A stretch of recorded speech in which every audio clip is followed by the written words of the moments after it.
슬프고 두렵고 화가 난다. 지금 당신은 이런 감정을 느끼기 때문에 이 유튜브 영상을 클릭했을 수도 있습니다. 다 커서 분가한 자식이나 손자, 손녀에게서 연락이 없어 슬프고 이들을 다시 볼 수 있을지 모르니 두렵고 게다가 그토록 헌신적으로 키웠던 내 자식들에게 이런 대접을 받아야 한다니 화가 난다. 당신의 자녀가 당신과는 아무것도 함께하려고 하지 않고 무엇보다 그 이유를 알 수 없다는 사실에 혼란스러워 하시는 분도 있을 것입니다. 또한 현재 부모를 모시고 어린 자녀들을 키우며 미래에 대한 걱정도 하시는 분도 있을 수 있습니다. 예전에 당신이 아이에게 커다란 실수를 했고 그로 인해 갈등이 있었지만 언젠가는 해결될 수 있을 거야 하고 생각하고 있는지도 모릅니다. 처음엔 늘 그랬듯이 금방 회복되겠지. 너무 걱정할 필요는 없을 거야 라고 생각하다가 집을 나가 살고 싶다는데 대체 그 애는 무슨 생각을 하는 거지 하는 생각으로 바뀌고 그러다가 아니 부모 자식 연을 끊겠다는 것도 아니고 어떻게 명절은커녕 부모 생일에도 발걸음을 딱 끊을 수가 있지 하는 단계로 넘어가는 중일 수도 있습니다. 알고 보면 세상에는 자녀와의 관계 단절로 고통받고 있는 부모들이 많습니다. 자녀와 멀어진 부모들이 하나같이 하는 말이 나만 이런 일을 겪는 줄 알았어요 라고 말씀하시는 분들이 많습니다. 어쩌면 당신은 이러한 사태를 가져올 만큼 잘못한 게 없을지도 모릅니다. 이 도서를 주목하기 바랍니다. 부모와 자녀의 단절을 극복하고 관계 회복에 이르게 하는 안내서. 자녀는 왜 부모를 거부하는가? 엄마에게 엄마, 나는 엄마와 관련된 모든 것들과 이제 끝이라는 것을 알려줘야겠다고 생각했어요.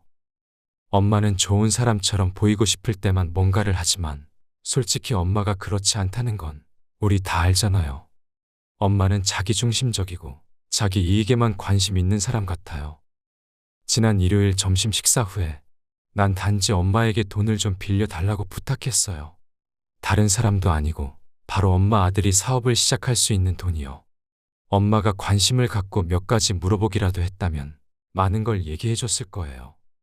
그런데 엄마는 돈을 언제 돌려받을 수 있는지에만 관심이 있었죠.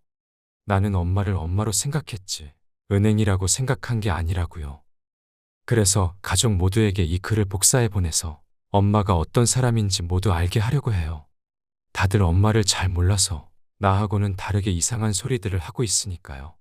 엄마의 판단과 비난, 그리고 기회가 있을 때마다 나를 깎아내리는 것이 지겨워요. 안 그런 것처럼 행동하지만 엄마가 그렇다는 것은 우리 둘 다 잘 알고 있잖아요. 이제 곧 엄마에 대해 다들 알게 될 거고 나처럼 엄마와 관계를 끝내려 할 테니 그때까지 나머지 가족들과 좋은 시간 보내세요. 켄, 엄마 아들 올림. 이 편지를 들으시고 여러분들은 어떤 생각을 하셨나요? 이 가족에 대해 모르는 상태에서 이런 이메일을 읽게 되면 혼란스러울 수 있을 것이다. 엄마에게 창피를 당하는 것에 지쳐서 마침내 엄마에게 분노의 편지를 보내고 가족 모두에게 복사본을 보내려고 하는 아들의 이야기로 보인다. 그가 화를 가라앉힌 후에는 이 행동에 대해 후회를 할지 안 할지는 알 수 없지만 말이다. 하지만 사실은 부모가 이혼한 후로 엄마를 들들 볶아서 돈과 동정심을 얻어내는 데 성공한 아들의 이야기다. 아빠는 켄이 8살 때 집을 나갔다.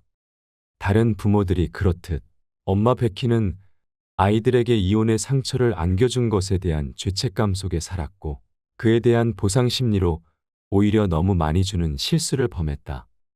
딸은 아빠가 떠난 후 엄마가 힘들게 생활을 꾸려나가는 것에 공감을 보여준 반면 아들 켄은 반대로 나갔다. 그는 엄마가 아빠를 쫓아냈다고 탓하며 엄마의 성격 중에서 티끌만한 결점이라도 찾아내는 것을 즐기는 듯했다. 아들을 키우는 것은 마치 야생 개를 키우는 것 같았어요 라고 베키는 말했다.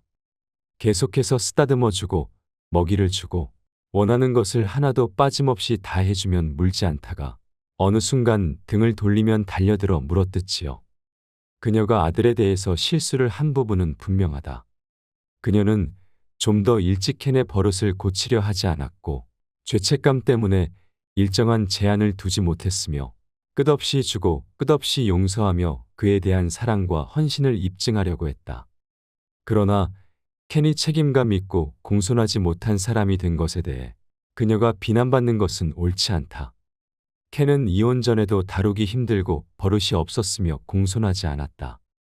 아빠에게도 버릇없이 굴며 협박을 해대서 아빠의 성질을 돋우었다. 이혼 후로는 양육권을 가진 엄마가 유일한 분풀이 대상이었다.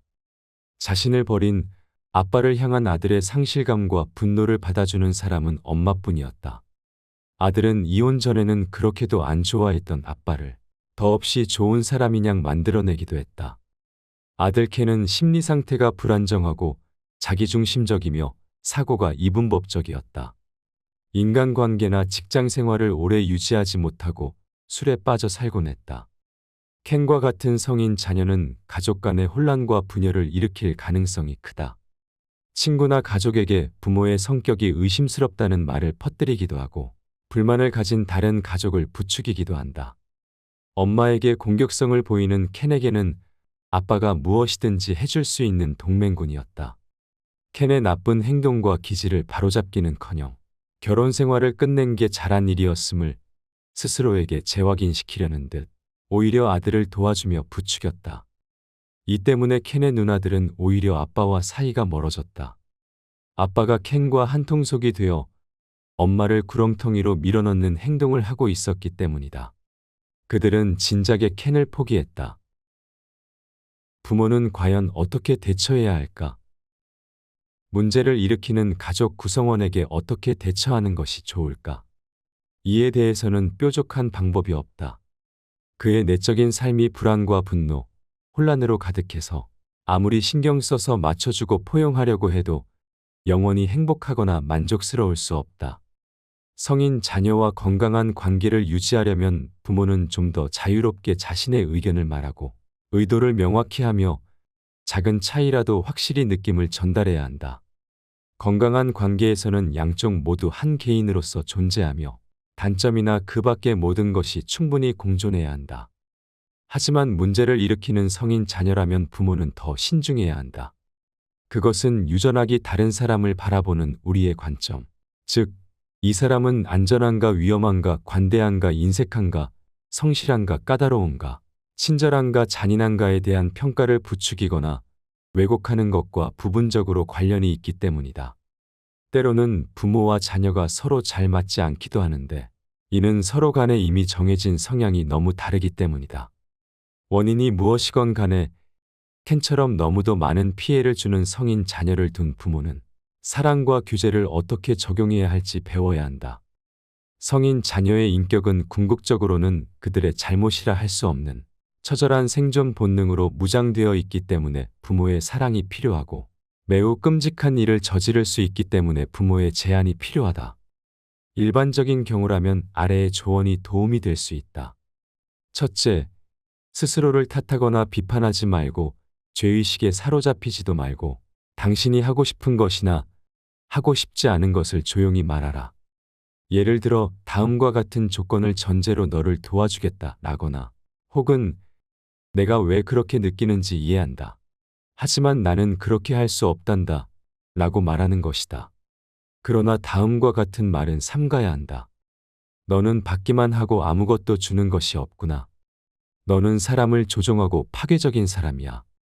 둘째, 자녀가 몹시 화나게 하거나 존중하지 않는 자세로 말하면 당신이 경청하거나 주의를 기울이기 어렵다는 것을 차분히 자녀에게 알려줘라.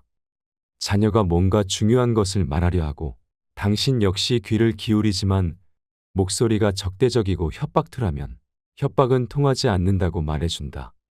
그렇지만 자녀가 협박하려고 해도 비판을 하지는 말아야 한다. 대신 간단하게 이렇게 말해주는 것이 좋다. 그러지 마라. 나한테는 소용없단다. 또는 그건 안 돼. 나는 그렇게 하지 않을 거야. 하지만 그것은 해줄 수 있어. 셋째, 자녀가 느끼거나 말하는 것에 공감을 해준다. 왜 너가 그렇게 느끼는지 알겠다. 또는 너가 그렇게 느낄 수도 있겠구나. 하지만 자녀가 당신에게 바라는 것이 구체적으로 무엇인지 물어보아라.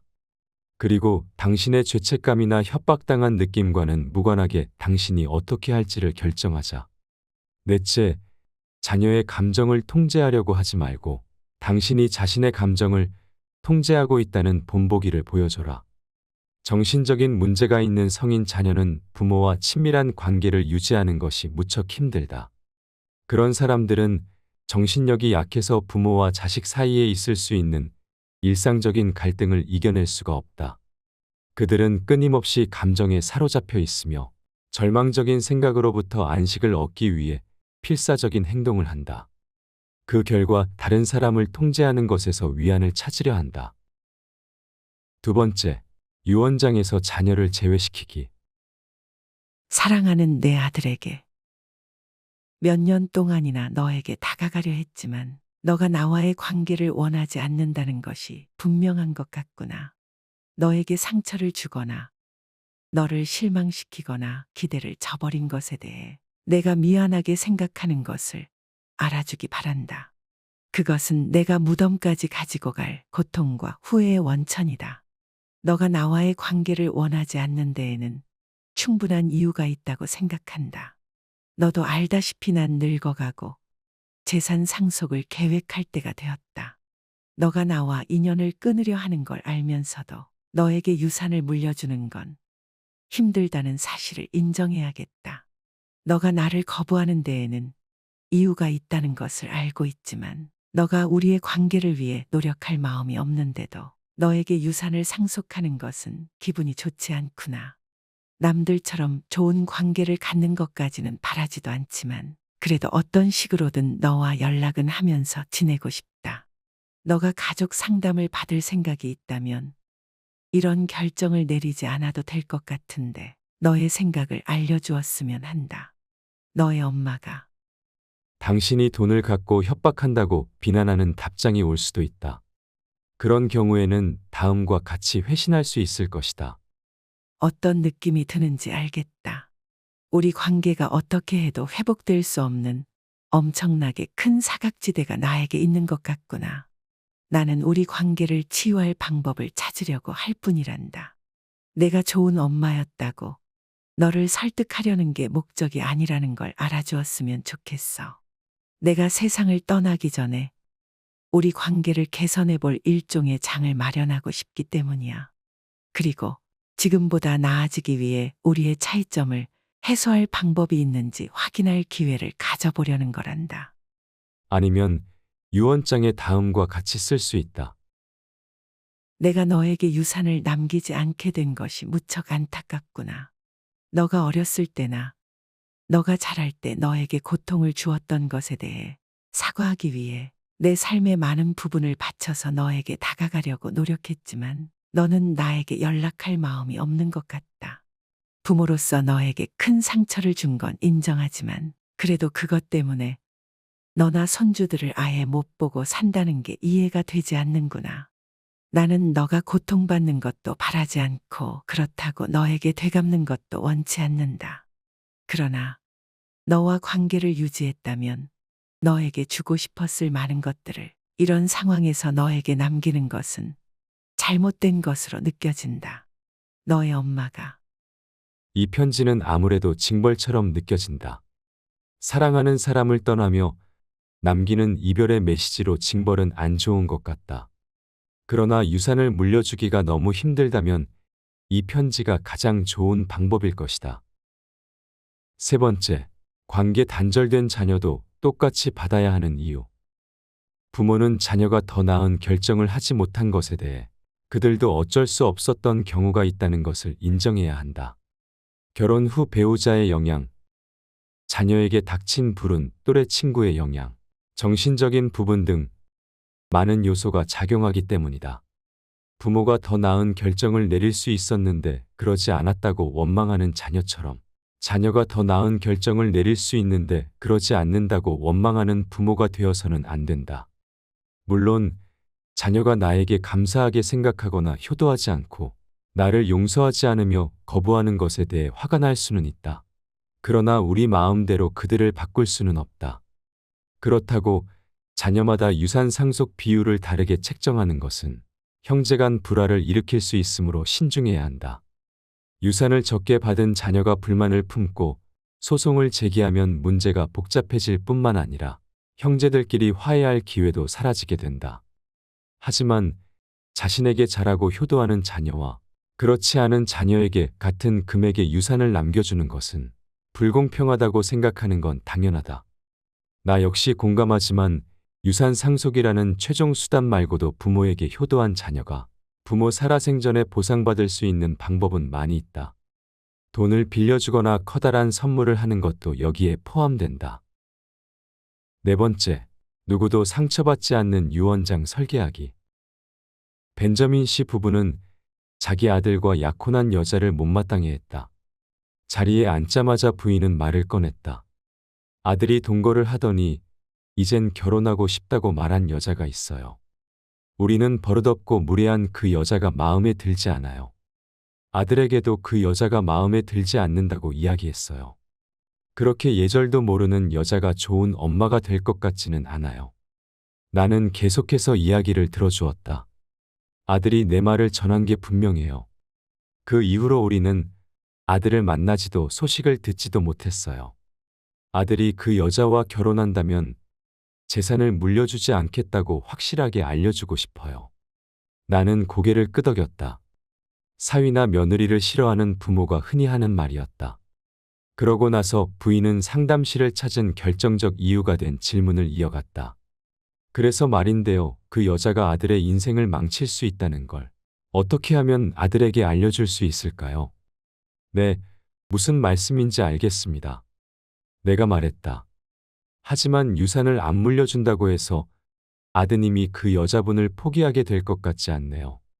오히려 부모님을 더 안 좋게 생각할 수 있습니다. 두 분이 걱정하는 이유는 잘 알겠습니다. 저라도 아마 그럴 겁니다. 그러나 그 여자가 좋은 사람인지 아닌지는 아드님이 스스로 알아내야 합니다. 당신이 그 여자분을 나쁘게 볼수록 아드님은 자신이 부모로부터 독립된 존재임을 증명하기 위해 그녀를 포용하려는 의무감이 더 높아질 뿐입니다. 만약 그녀가 괴로워한다면 당신과 관계를 단절할 핑곗거리로 그보다 더 좋은 게 없을 겁니다.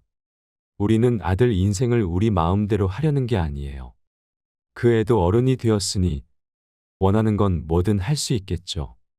하지만 그 애가 인생을 망치는 건 원치 않아요. 지금은 확실히 잘못된 방향으로 가고 있거든요.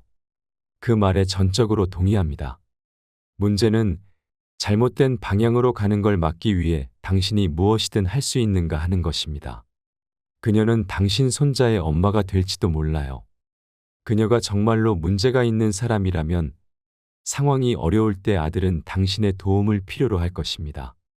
심리학자들은 자녀가 10대가 되면 부모는 관리자 역할에서 상담자 역할로 전환해야 한다고 조언한다. 성인 자녀에게도 같은 조언이 적용된다. 우리는 자녀가 아주 안 좋은 선택을 한다고 해도 막을 수가 없다. 그럴 때 부모의 역할은 자녀가 자신이 원하는 것이 무엇인지 분명히 밝히지 않는 한 경고나 조언조차 하지 않는 것이다. 그런 조언이 그들에게 필요하다고 생각되더라도 심지어 그들의 삶을 망칠 가능성이 클 때도 마찬가지다.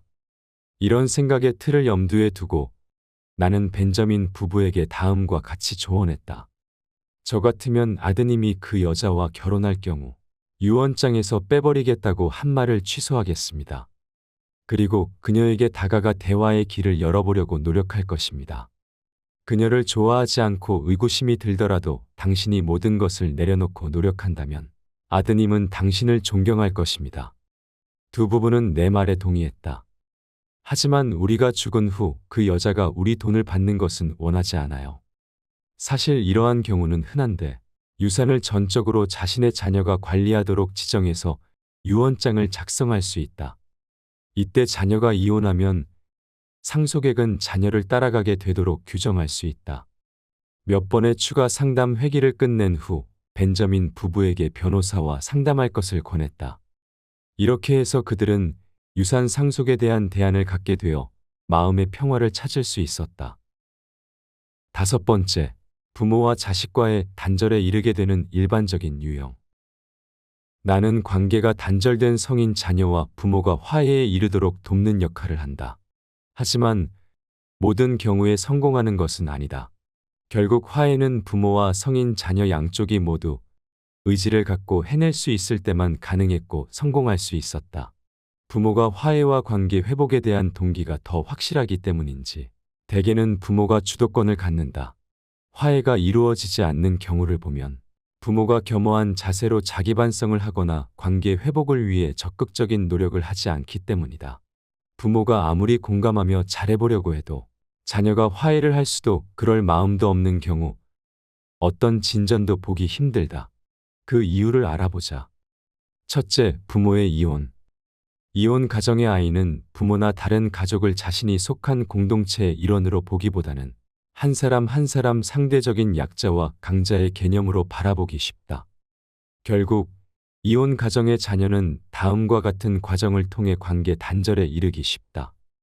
자녀가 어리든 성인이든 나이와 상관없이 자녀에게 부모 중 어느 한쪽 편을 들게 만든다. 어느 한쪽 부모가 자녀를 다른 쪽 부모에게서 공공연히 또는 은근히 멀어지게 만든다. 어느 한쪽 부모를 다른 쪽 부모보다 더 염려할 수밖에 없는데 대개는 성별, 기질, 그 밖의 것들이 영향을 미치며 이로 인해 더 멀어지거나 가까워지게 된다. 이혼으로 인해 양자와 양부, 세 형제자매가 가족이 되고 이로 인해 경제적, 정서적 자원이 배분되면서 다양한 가족 간의 불화가 생길 수 있다. 두 번째, 자녀 배우자와의 관계. 부모와 자식 관계가 서로의 속내를 털어놓을 정도로 친밀했다가 자녀의 배우자로 인해 완전히 관계가 틀어진 사례들이 종종 있다. 자녀의 남편이나 아내가 심리적으로 문제가 있는 경우에 이런 문제가 자주 발생한다. 부모와의 밀착 관계에 자녀의 배우자는 위협을 느끼게 되고 결국 다음과 같이 말하게 된다. 부모님과 나 둘 중에서 한쪽을 선택해요. 둘 다 가질 수는 없어요. 세 번째, 자녀의 정신질환이나 중독. 자녀가 중독이나 정신적 질환으로 어려움을 겪고 있다면 부모와의 접촉이 어렵거나 조절이 곤란하다고 느낄 수 있다. 자녀의 정신질환은 그들이 당신의 의도나 과거, 그리고 그들에 대한 당신의 감정을 잘못 이해하게 할 수 있다. 설사 자녀가 당신과 소통하더라도 애정 어린 방식으로 대응하는 것을 어렵게 하거나 불가능하게 할 수 있다. 네 번째, 심리상담사의 잘못된 해석과 권유. 성인 자녀가 심리상담을 받으면서 부모와 단절하는 경우도 적지 않다. 거기에는 몇 가지 이유가 있다. 성인 자녀의 현재 마음 상태가 과거 당신의 행동 때문이라고 심리상담사가 잘못 해석하거나 과장했을 가능성이 있다. 아니면 성인 자녀가 어린 시절에 대해 당신과 이야기하고 싶은데 당신은 그런 대화를 이어갈 기술이 부족하기 때문일 수도 있다. 또는 성인 자녀가 당신에 대한 감정을 처리하는 데 필요하다며 심리상담사가 관계 단절을 권유할 수도 있다. 다섯 번째, 주체적인 삶을 위해 부모의 비중을 줄이려는 시도. 자녀가 성장기 동안 당신에게 지나치게 의존했다고 느껴서 부모와의 관계를 거부하는 것이 스스로의 삶을 책임지는 것이라 생각하게 되는 경우도 있다. 이런 관점에서 보면 부모가 성인 자녀의 마음 속에 아주 중요한 대상으로 자리 잡고 있기 때문에 관계 단절은 그 중요성을 줄이려는 시도로 볼 수 있다. 여섯 번째, 가치관과 생활 방식의 차이. 부모와 성인 자녀 사이에 가치관이나 정치적 신념이 너무 다를 경우에도 관계 단절이 발생할 수 있다. 만약 부모가 자녀의 성별, 성적 정체성을 받아들이지 못하거나 그 반대로 자녀가 부모의 성별, 성적 정체성을 받아들이지 못하는 경우 관계가 단절될 수 있다. 또는 정치적 성향 차이나 연애 상대의 선택, 또는 단순히 개인 특성의 차이로 관계 단절이 발생하기도 한다. 여섯 번째, 단절을 극복하고 화해로 나가는 길. 어떤 관계든 사과하는 데 있어 절대적으로 옳고 그름이 있는 것은 아니다. 사과는 좋은 의도로 왜 상처를 주는 행동을 했는지에 대한 설명과 미안하다는 말이면 충분하다. 하지만 알다시피 자녀에게 사과하는 것에는 곤란한 점이 많이 있다. 무엇보다도 진실하지 못하다는 비난을 듣거나 면전에서 사과를 거부하거나 아니면 당신이 충분한 책임을 지지 않는다는 말을 들을 수도 있다. 여전히 적지 않은 부모들은 사과할 것도 고칠 것도 없다고 생각한다. 속에 감추어진 자녀의 감정을 이해하려고 노력하지 않고 그들의 비난이 옳으냐 그르냐에 사로잡혀 있는 부모도 있다. 그래서 나는 이 주제에 대한 몇 가지 지침과 명확한 설명을 제공하고자 한다. 화해의 편지가 화해에 도움이 되는 이유. 첫째, 당신이 신경 쓰고 있다는 것을 보여준다. 당연히 그 이전에도 그랬을 것이고 아이들도 그것을 알고 있겠지만 관계 단절에는 부모가 한 번도 시도한 적이 없는 다른 종류의 접근 방식이 필요하다. 화해의 편지가 바로 그것이다. 둘째, 사과에는 용기가 필요하다. 자녀에게 상처를 주었던 선택이나 행동에 대해 용기 있게 인정하고 책임을 지겠다는 것을 보여주면 자녀는 부모를 더 존경하게 된다. 셋째, 책임이 있는 것과 없는 것을 명확히 한다. 훌륭한 부모라고 스스로 외쳐봐야 자녀는 우리가 틀렸다는 것을 더욱 소리 높여 주장할 것이고 부모는 자녀의 기억이 얼마나 왜곡되어 있는지에 놀라게 된다. 자녀는 우리의 주의를 끌기 위해 과장해야 할 수도 있다. 엄마는 항상 없었어요. 엄마는 항상 자기중심적이에요. 라고. 이때 건강한 반응은 당신이 없었던 그때가 문제였다는 것을 단순하게 인정하고 그게 무엇이었든 부모가 자기 자신에게 집중했던 것이 자녀에게 문제가 되었음을 인정하는 것이다. 넷째, 가족 생활의 서로 다른 특성을 우리가 이해한다고 자녀들에게 보여주는 것이 도움이 된다. 즉, 부모라도 자녀가 필요로 했거나 원했던 것을 놓칠 수 있으며 부모가 완벽해야 했던 것처럼 행동하지 않고 실수를 간단하게 인정하는 것이다. 다섯째, 사과는 자기 용서와 자기 연민에 도움이 된다. 우리가 자녀에게 잘못을 저질렀다고 믿는다면 우리는 남은 평생 고통받아야 한다고 생각할지 모른다. 우리가 자녀에게 다가가기 위해 가능한 모든 일을 했고 우리가 저지른 모든 실수를 만회하려고 노력했다는 것은 자녀와의 관계뿐만 아니라 우리 자신과의 관계를 치유하기에 가장 효과적인 방법이다. 현실적으로 자녀 양육은 실수투성이의 지뢰밭이다. 실수 없이는 누구도 거기서 벗어날 수 없다. 여섯 번째, 좋은 역할 모델이 된다. 결점에 직면할 수 있다는 것은 좋은 부모가 될 수 있다는 것이다. 그것은 우리가 완벽할 필요가 없다는 것과 우리의 부족함을 받아들일 수 있다는 것을 보여준다.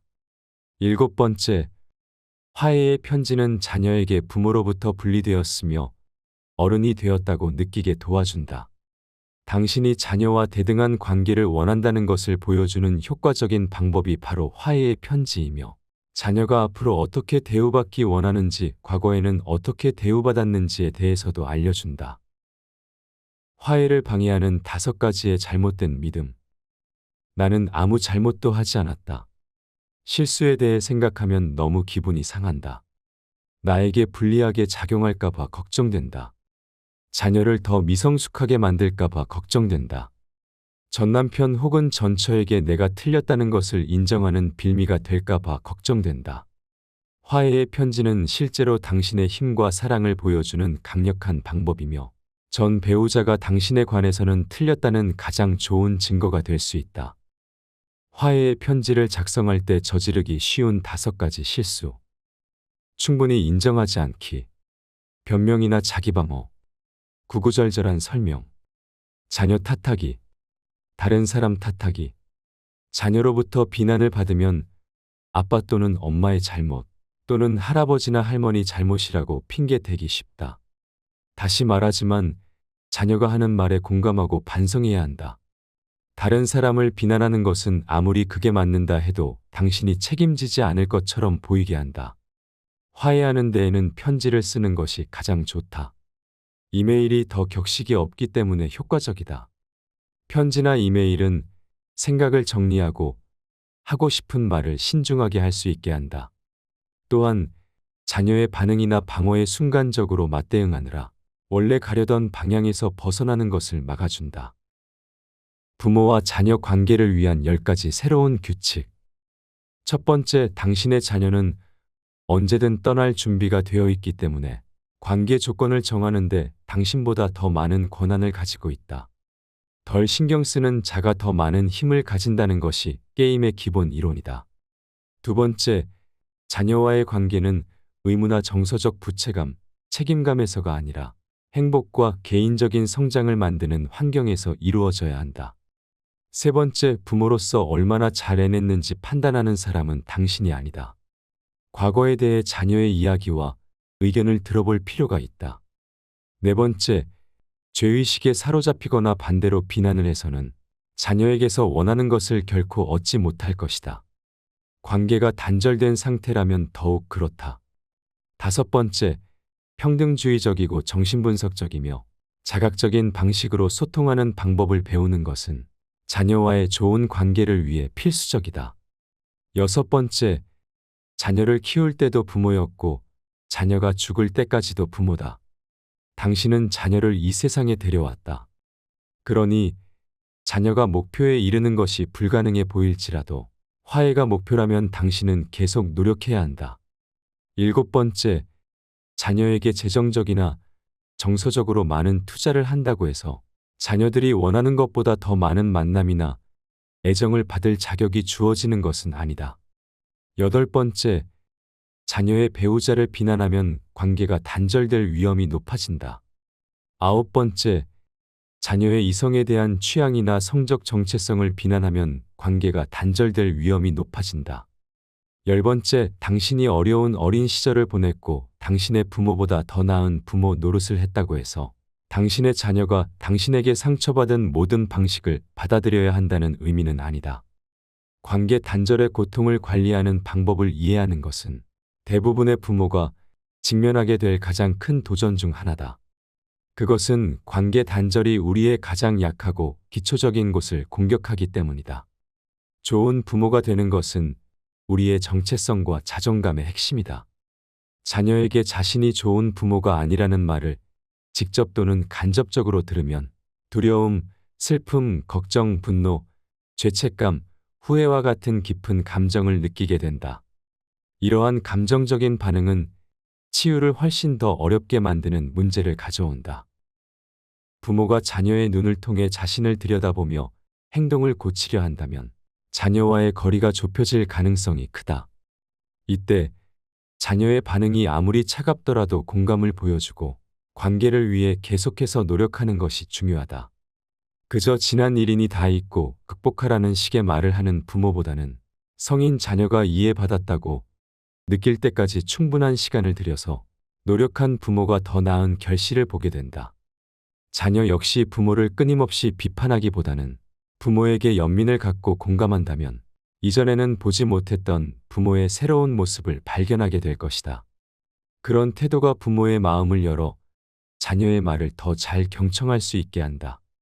자녀가 계속해서 성장하고 변화하면 부모는 그들이 상상했던 것보다 훨씬 더 성장하고 변하게 될 것이다.